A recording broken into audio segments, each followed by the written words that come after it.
পটুয়াখালী বঙ্গোপসাগরে অবৈধ কাঠের ট্রলার ও অবৈধ জাল বন্ধের দাবিতে মানববন্ধন ২৭ তারিখ ২০২৫।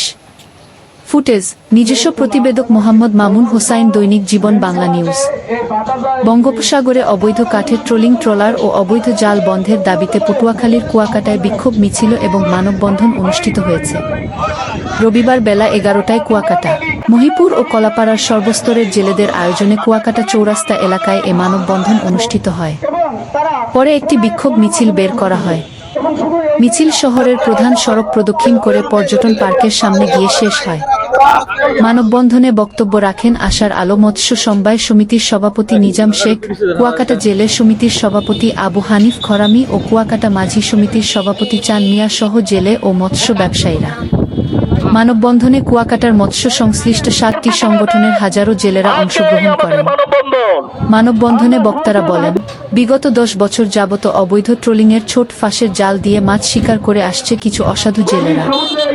এতে সমুদ্রের বিভিন্ন প্রজাতির রেণু পোনা সহ ধ্বংস হচ্ছে জীববৈচিত্র্য, কমছে ইলিশ সহ সব ধরনের মাছের উৎপাদন।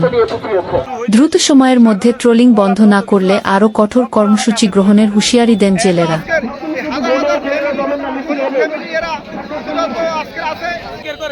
এই মাছ শিকার করার কারণে মাছ আর বড় হচ্ছে না, রূপল ইলিশ আমরা পাচ্ছি না।